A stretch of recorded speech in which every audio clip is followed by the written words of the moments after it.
say when it's Sunday, it's free talk. Free talk with Mr. B right here on this program. I'm here in Houston and our team are in Dubai. Sameena, welcome. Dedra, welcome, welcome, welcome. And all of our listeners on Facebook and around the world, welcome to everyone. Welcome to Free Talk with Mr. B.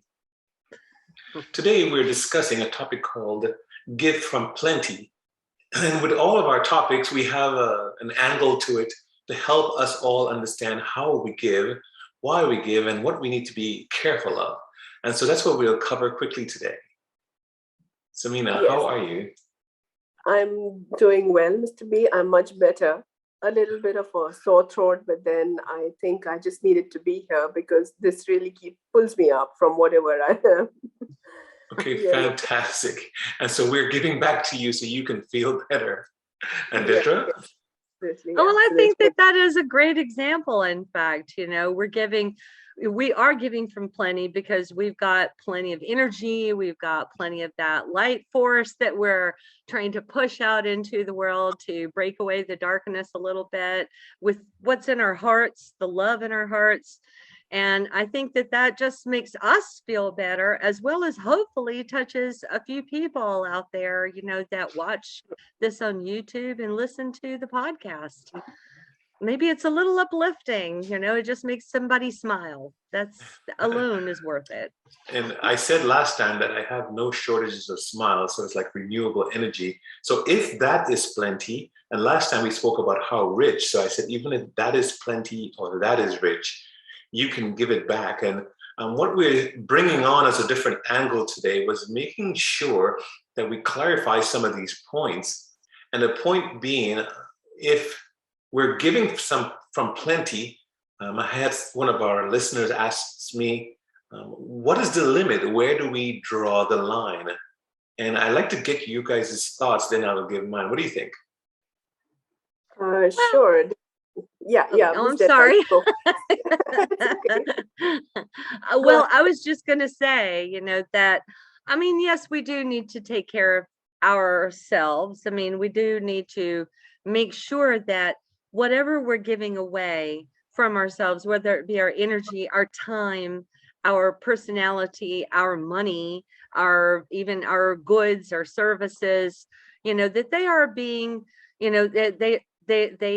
they are not taking away so much from you that you can't actually take care of yourself and your family. It is true that you have to take care of your home before you can take care of your neighbor, but I can tell you this, is that you can tell when it's a good time to do this and when it's a bad time. I'm just, I'm always the voice of, the other side of the coin on this podcast, and there are people out there who could be what you would consider emotional vampires, and they would be very, very willing to take all of your energy and all of your time and all of your listening ability and all your sympathy and every ounce of passion you have and give you nothing back for it. Not even a thank you, not that you need thanks really, but they won't even ask you how you are sometimes. You know what I mean? We've all had a friend like that, or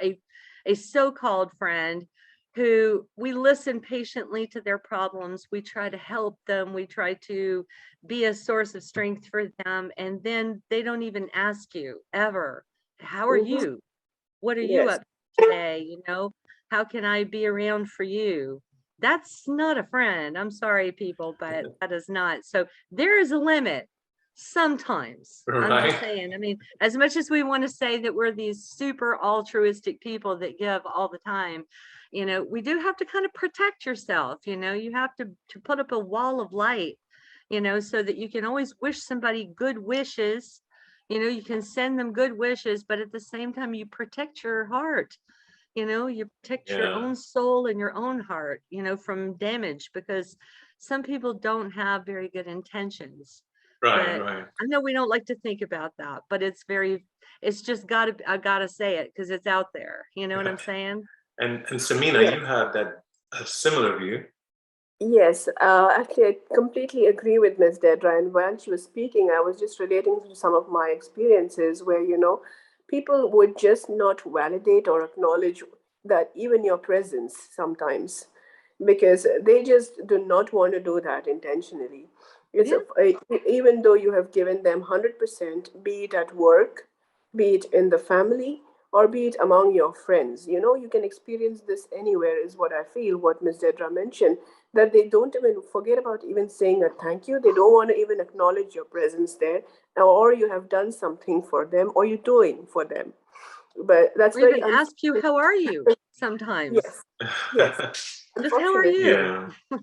yes, absolutely. It's unfortunate, and just so as we're speaking about the topic itself, it is said in the Bible as well as in the Quran that you give to your neighbors what you have given to yourself, and you ensure that your neighbor has eaten. Not even when they are hungry and your stomach is full, it's not something to be happy about. You can give from whatever food you have. You need Yes. not have. Then that's another context of when you can give and how much you can give. Maybe you just have two slices of bread and they don't have any, so probably you could just share one, and it will be miraculous that you will receive much more than what you would have just given. Yeah. We've read it and heard it many times. And in the book, The Art of Giving Back, we are referring to Nugget number 12. Someone told me I should do a commercial break in the middle of my podcast and tell everyone that you can find the book, The Art of Giving Back, on Amazon and Kindle, also for the Kindle readers. I plan to do the reading one. I think I had a project to do that this year. See if I can do I forgot what they call it, like how you read the book. But for now, it's on Amazon and Kindle. In UAE, I think Amazon India, Amazon USA for sure. But nugget number 12 is what we're going on, Gift from Plenty. And it says there in that nugget, it is wonderful feeling to give and see others benefit from our actions, yeah? However, it is important not to put yourself in harm's way or to ignore your family's needs, especially for the things you're responsible for. And then it talks about being able to say no. Now, we always kind of hurt thinking we're going to be hated if we say no, or we'll be disregarded as not a good person, or whatever is going on. But it's one of those things that I think we even mentioned before. We need to know how to say no, and respectfully, it's a sign of strength, not a sign of weakness. Because when you cannot do something, you ought to honorably say, I can't do that right now. Someone might believe, oh my gosh, you can do it. You are rich, or you have a lot of this, or you have a lot of that. You can do it. I said, well, I probably can at some time, but not at this time. And sometimes Right. not under these circumstances. And Right. so the strength of being able to say no is important, especially if it's going to hurt yourself or your family or your bills or your family's needs, or if you are volunteering your time and you already dedicated your time to something else, you ought to be able to say no when it's necessary to say no, and so on. And another listener asked me when I was in Dubai about the limitations too. What is the limit? And normally I say, well, if you have to ask, that means you're doing the wrong kind of giving. And so the art of giving back is knowing that you're giving from your heart because you have something to give. Yeah. And so nugget number 12 also reminded us to fill ourselves back up, fill Yes. ourselves back with the replenishment. I remember, Dedra, when your husband came on and reminded us from a clinical psychologist perspective, why it was so important to maintain, sustain, enhance, and even romance self in order to build ourselves up. Because if we're empty, it's very, very hard to give. Exactly. And you would even resent it, honestly. You become resentful when you're empty yourself, or you're tired, or you're frustrated, your nerves are on edge because you haven't been taking care of yourself. So in order to be your best self and to give, your brightest, and your smartest, to people, it's very important to take care of you. Very important to look after your body, your mind, and your soul. Exactly. But yeah, just all I'm saying is beware of the emotional vampires, because they are out there in droves. They really are. That's why you're on this podcast. I like how you frame it, because yes, emotional vampires, not that they're only coming around at night, but day and night, people Day can and night. drain you of your emotional self, and you have to stop. I know I'm a positive person. I see things as half full compared to half empty, but I rather it be a lot more full than half full. And so I would not allow myself to be consumed by one person or any number of persons who are draining me, because there's so many people who have a need. There's so Right. many we can give back these experiences. There are so Right. many we can give back our wisdom and our knowledge, or the type of things that make them go forward and take action.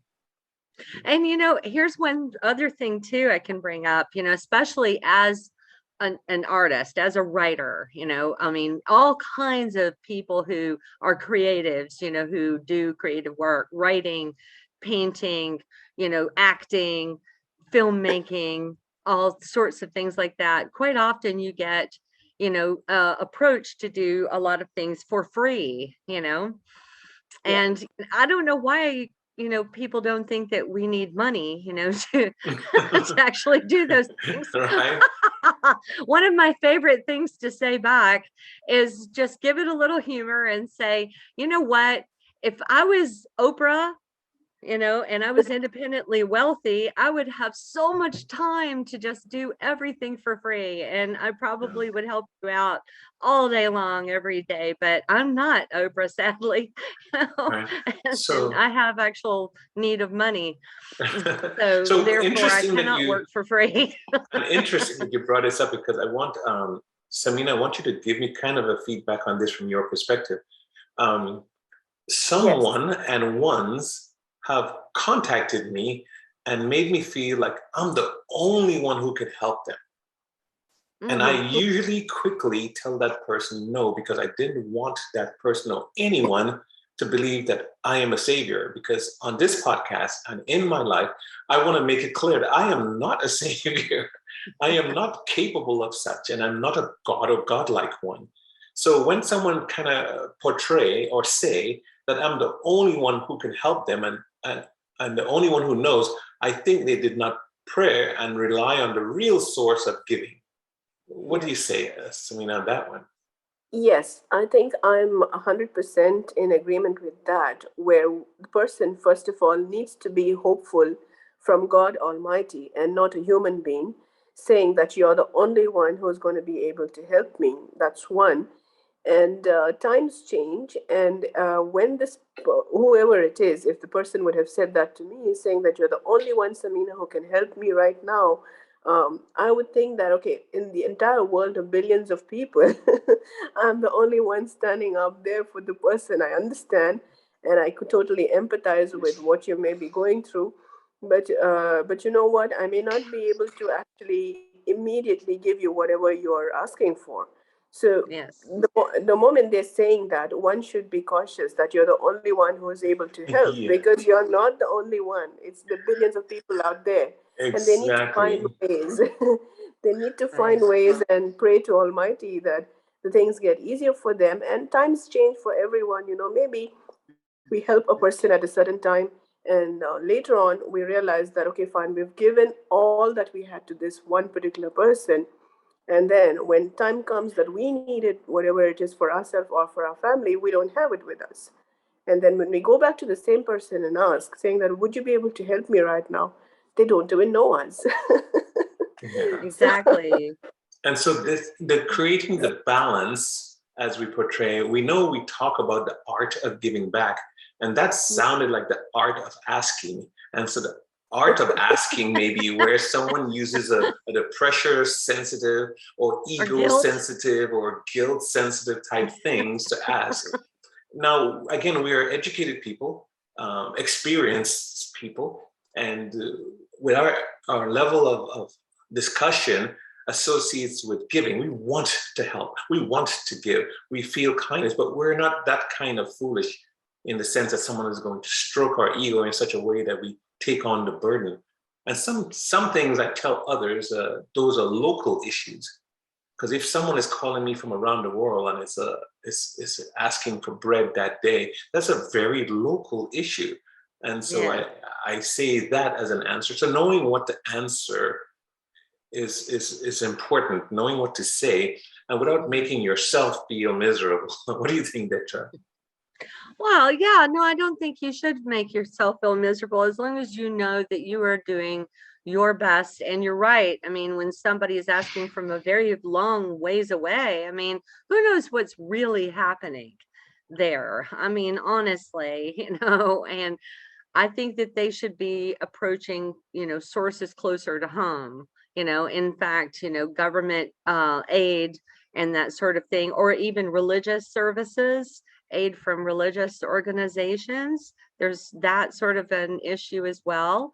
I mean, I don't want this discussion to start, feeling like we're making up excuses for how we won't do things. No, that's not it. I mean, what we're saying is that there are ways that you can be a wonderful, great person that does your very best in this world, to do good by people, but you can protect yourself to an extent because it's a harsh world in a lot of ways. And, sadly, there are people out there who would try to take advantage of that. So you do have to kind of watch out, Yeah. yeah, and put some boundaries there. And there's nothing wrong with that. I think that there's a famous quote. I don't remember who said it, but it says, "Don't mistake my kindness for weakness." And I think it's very true, Yeah. because just because I'm kind does not mean that I'm not strong. And In not fact, foolish either. yeah, and Yeah. I'm not foolish either. Right, Right, right. exactly. I'm not an idiot. Yeah. You can't try to con me. And and that's what I'm encouraging our listeners to. I'm encouraging the listeners to this podcast to not feel bad, because as we have gone over so many ways of giving back, you have participated so well in these ways. But we just want to drive caution that it's two things I point out where we get confused in the learning, where charity begins at home and it goes out into the community, but it begins at home. It must happen at home, so we must take care of our home. There's another Right. phrase that says we must love our neighbor as ourselves. But remember, ourself comes first, not the neighbor first. So we must love Exactly. our neighbors as ourselves. As ourselves means it's a reflection of how we love ourselves. And so these Exactly. ideas is kind of sense or give us a sense of limitation.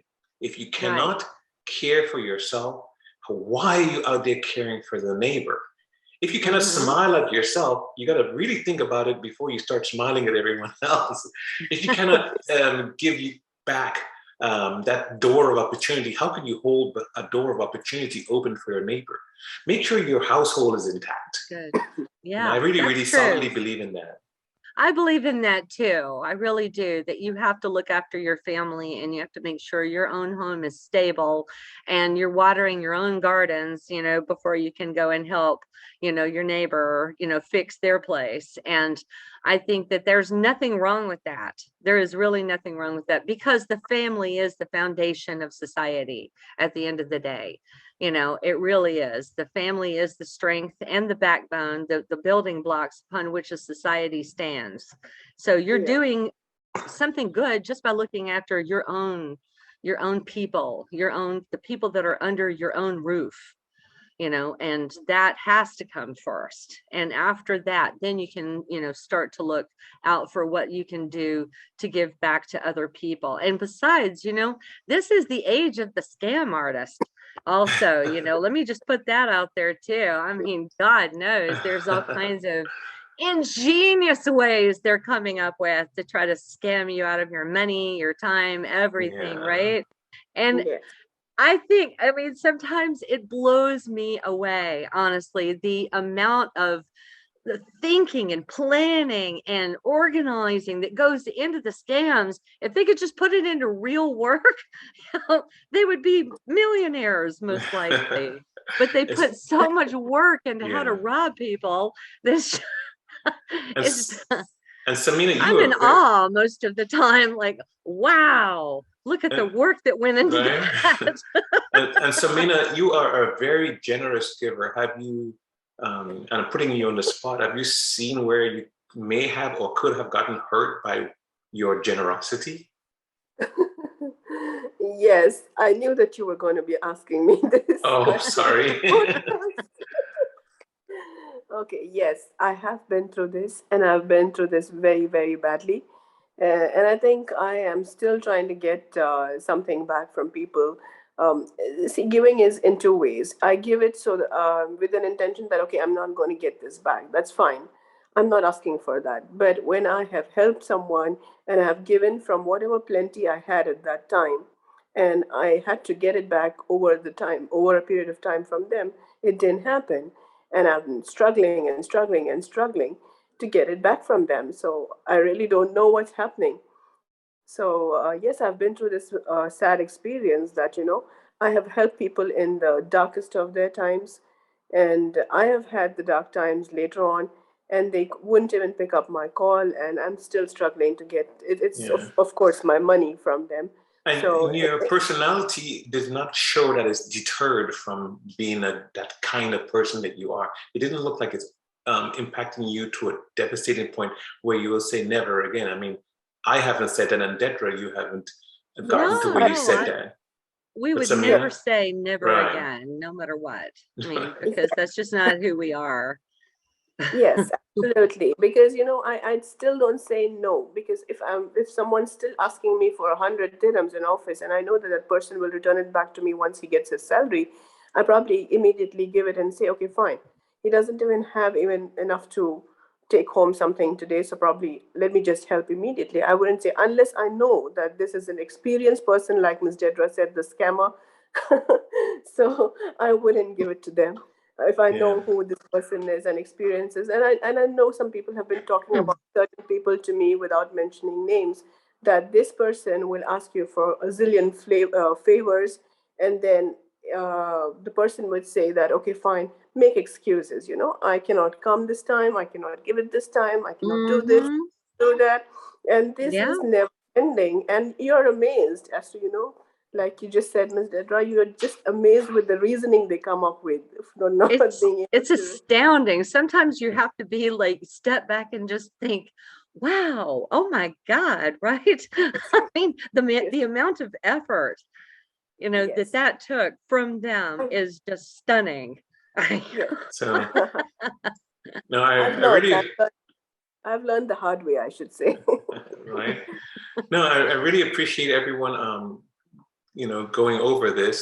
And this point was what we say is well covered, because the whole idea what we were doing every week was to cover these giving back points and cover these nuggets, because they were all indeed nuggets, and Mhm. not from one negative side of the spectrum or one positive side of the No. spectrum only, but we captured it in the book, The Art of Giving Back, and it what I call it is a nugget worth discussing, and to see the balance in what we do, because we do have to feel good about ourselves. We do have to continue to have that joy, the joy that came with giving. And we Mhm. said it's no doubt a joy, but giving from plenty was important. I want us to really think about this. We'll get our listener feedback, and we'll get into it some more next week as we talk Mhm. about giving from plenty. And then we'll put a positive spin on it. I think everyone, our team members will be back, and we'll pick up on that very positive spin on what it is really mean to give back from plenty, and why it's important to understand where our limitations are for us and our families. And so we thank you, Sameena and Dedra, thank you so much for helping elaborate on this point. I really look forward to We do doing it too. again next week. We do. We do as well. Yes. Thank you. Wonderful. Appreciate it.